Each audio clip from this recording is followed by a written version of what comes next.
A essa altura, achar que eu tô mentindo? A essa altura, achar que eu não tenho fonte de saber o que está acontecendo? Acreditar no UOL? O que nos leva ao assunto da delegação americana nos Estados Unidos.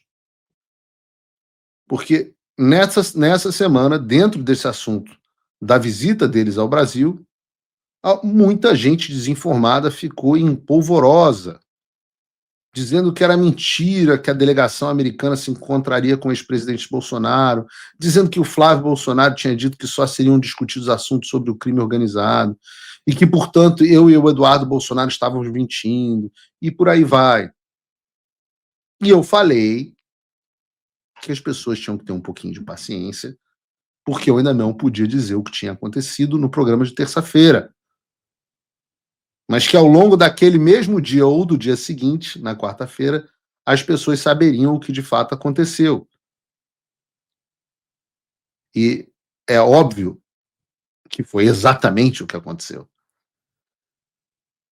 Fizemos o programa na terça, naquele momento o Flávio Bolsonaro tinha dito na segunda, porque não poderia dizer diferente, foi pedido a ele para manter silêncio.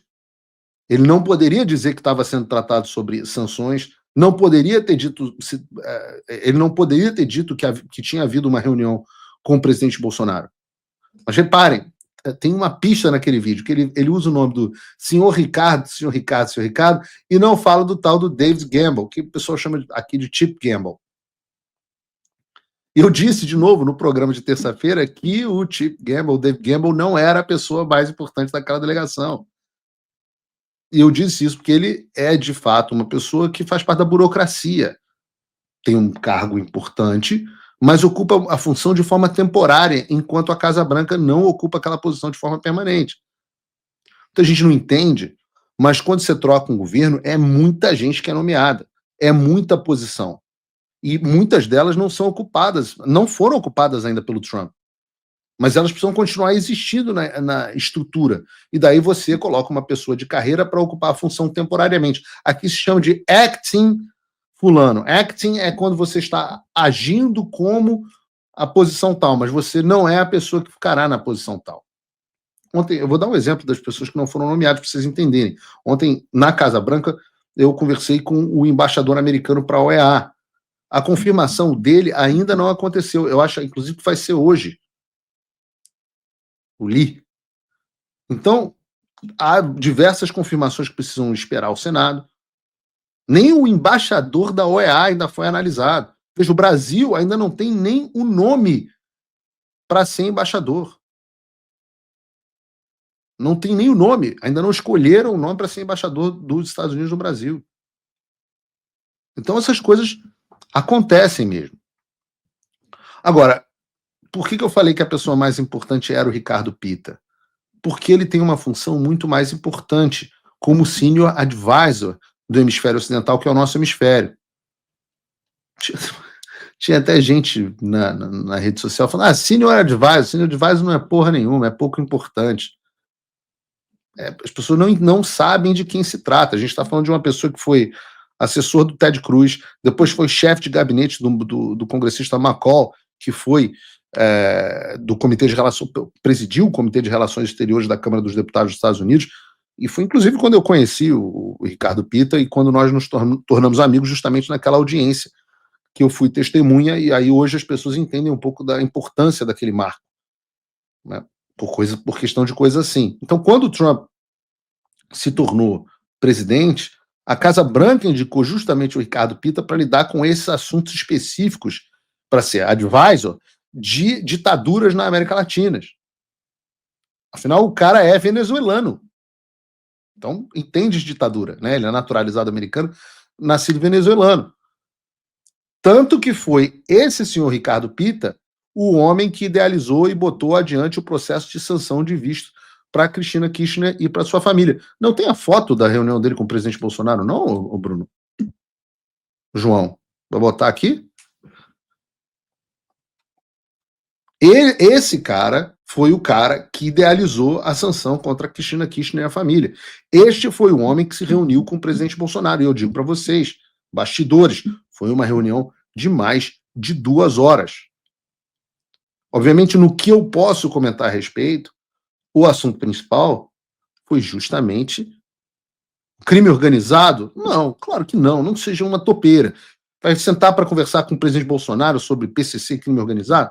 Claro que não. O assunto foi a situação do Brasil e a ditadura alexandrina. E eu não vou dizer que o presidente Bolsonaro pediu sanções ao Alexandre na reunião, seria muito leviano da minha parte, mas o que eu posso dizer é que esses assuntos são abertamente hoje discutidos dentro do governo americano. Então, o senhor Ricardo Pita foi se reunir com o presidente Bolsonaro para quê? Ora, cacete, para buscar os subsídios, as confirmações em pessoa para aquilo que eu e o Eduardo temos dito dentro da Casa Branca do Departamento de Estado.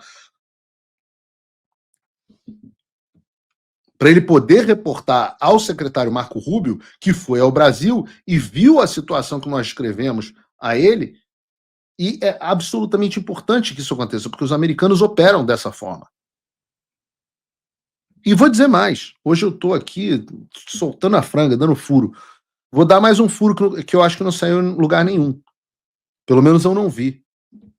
O fato de que, por que nós não pudemos antes confirmar e o Ricardo Pita, quem era o Ricardo Pita e que ele tinha se reunido com o presidente Bolsonaro? Deixa a imagem aí, Bruno. Por que nós não podemos fazer isso? Simplesmente porque no dia seguinte ele teria reuniões com o ministro das Relações Exteriores do Brasil, Mauro Vieira. E ele não queria que o governo brasileiro cancelasse essas reuniões, ao saber que ele havia se reunido com o presidente Bolsonaro. Por que ele não queria? Porque uma das missões que ele veio cumprir aqui foi deixar clara a posição atual do Departamento de Estado do governo Trump com 3 coisas. A forma como está sendo conduzido este julgamento do presidente Bolsonaro, completamente à margem da lei, não só do presidente Bolsonaro, mas de outras pessoas, ou seja, a politização dos tribunais no Brasil. A segunda coisa foi a perseguição a jornalistas e as violações à liberdade de expressão, com o meu caso tendo bastante protagonismo. E a terceira coisa foi a preocupação do governo americano com a violação da soberania americana, invasão da jurisdição americana com decisões proferidas pelo STF que afetam indivíduos nos Estados Unidos, como eu, Constantino, Alan, Ludmilla, etc., mas também empresas americanas, como o X, como o Rumble, como o True Social, e até as outras Big Techs, a Meta, o Google, etc., afetadas pelas decisões do Alexandre. A própria SpaceX. E eu perguntei qual teria sido a resposta, eu apurei qual teria sido a resposta do governo brasileiro. E parece que houve uma não resposta. Aquele blá blá blá. Aquele blá blá blá que eles dizem para o público, eles dizem em reuniões de portas fechadas. As instituições brasileiras agem de forma independente, o Supremo Tribunal tem uma longa defesa da democracia, houve uma tentativa de golpe que foi impedida pelo grande paladino Alexandre de Moraes, aquele mesmo discurso. Até houve uma brincadeira, né? Porque as instituições são independentes, mas o ex-advogado do presidente Lula e o seu ex-ministro da Justiça são ministro do Supremo Tribunal Federal, o advogado do PT também é ministro do Supremo Tribunal Federal, e o ex-ministro do Supremo Tribunal Federal, apontado pelo governo do Partido dos Trabalhadores, hoje é ministro da Justiça do Lula. Então, essas são as instituições independentes, né?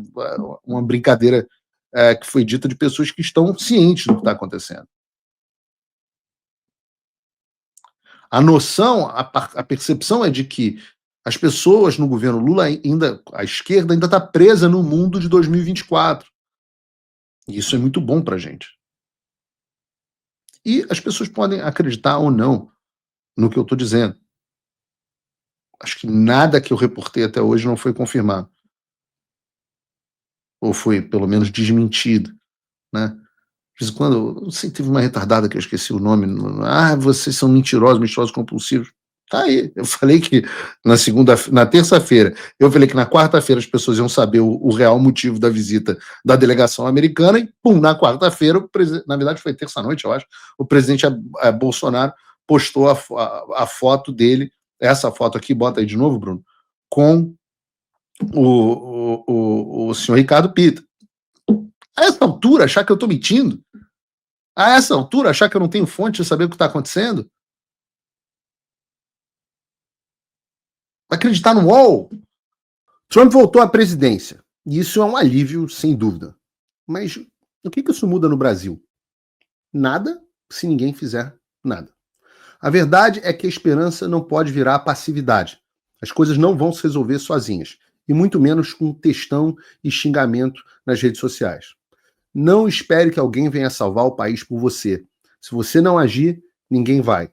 Eu estou fazendo a minha parte. Eu larguei tudo para me dedicar a isso. Mas sem apoio, esse trabalho simplesmente não continua.